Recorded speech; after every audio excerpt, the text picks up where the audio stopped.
यहोवा का जो वचन यिर्मयाह के पास, ये है यिर्मयाह 30 के 1 से लेकर आगे 17 तक पढ़ेंगे।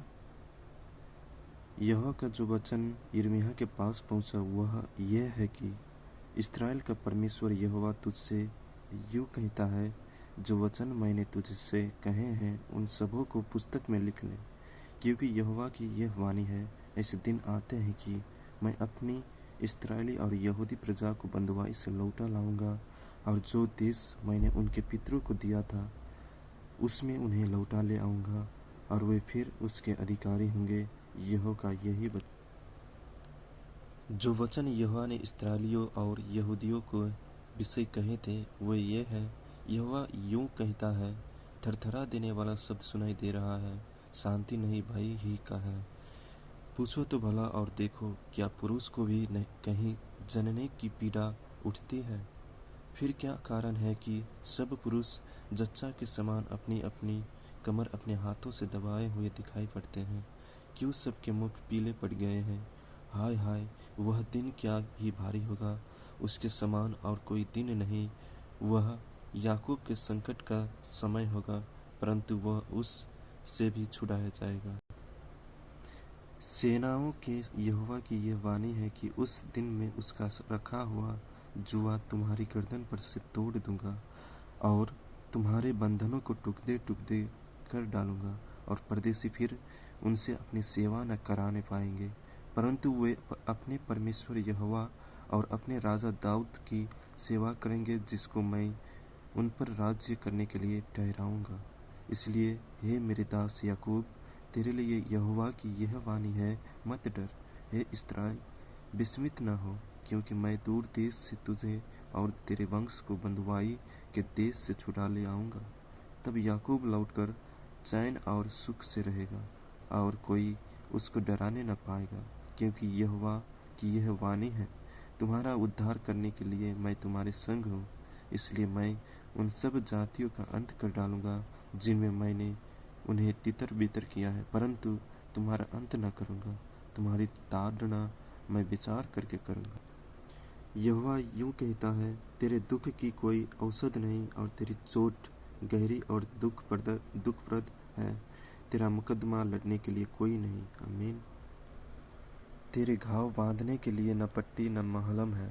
तेरे सब मित्र तुझे भूल गए, वो तुम्हारी सुधि नहीं लेते, क्योंकि तेरे बड़े अधर्म और भारी पापों का कारण मैंने शत्रु बनकर तुझे मारा है। मैंने क्रूर बनकर ताड़ना दी है। तू अपने घाव के मारे क्यों चिल्लाती है? तेरी पीड़ा की कोई औषध नहीं। तेरे बड़े अधर्म और भारी पापों के कारण मैंने तुझसे ऐसा व्यवहार किया है, परंतु जितने तुझे अब खाए लेते हैं वे आप ही खाए जाएंगे, और तेरे द्रोही आप सब के सब बंधुआई में जाएंगे, और तुझे लूटने वाले आप लूटेंगे, और जितने तेरा धन छीनते हैं उनका धन मैं छिनवाऊंगा। मैं तेरा इलाज करके तेरे घावों को चंगा करूंगा। यहोवा की यह वाणी है, क्योंकि तेरा नाम ठुकराई हुई पड़ा है, वो तो सिय्योन है, उसकी चिंता कौन करता है?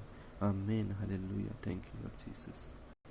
और आगे पढ़ेंगे यिर्मयाह की 30:18 से लेकर 24 तक।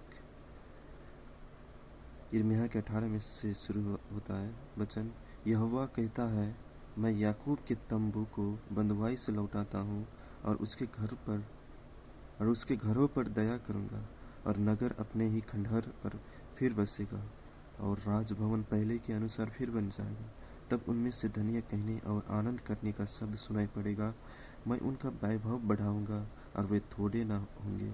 उनके बच्चे प्राचीन काल के समान होंगे, और उनकी मंडली मेरे सामने स्थिर रहेगी। आमीन, हालेलुया। और जितने उन पर अंधेर करते हैं उनको मैं दंड दूंगा। उनका महापुरुष उन्हीं में से होगा, और जो उन पर प्रभुता करेगा वह उन्हीं में से उत्पन्न होगा। मैं उसे अपने निकट बुलाऊंगा, और वह मेरे समीप आ भी जाएगा, क्योंकि कौन है जो अपने आप मेरे समीप आ सकता है? यहोवा की यह वाणी है। उस समय तुम मेरी प्रजा ठहरोगे, और मैं तुम्हारा परमेश्वर ठहरूंगा। देखो, यहोवा की जलजलाहट की आंधी चल रही है, वह अति प्रचंड आंधी है, दुष्टों के सिर पर वह जोर से लगेगी। जब तक यहोवा अपने काम ना कर चुके और अपनी युक्तियों को पूरी ना कर चुके, तब तक उसका भटका हुआ क्रोध शांत न होगा। अंत के दिनों में तुम इस बात को समझ सकोगे।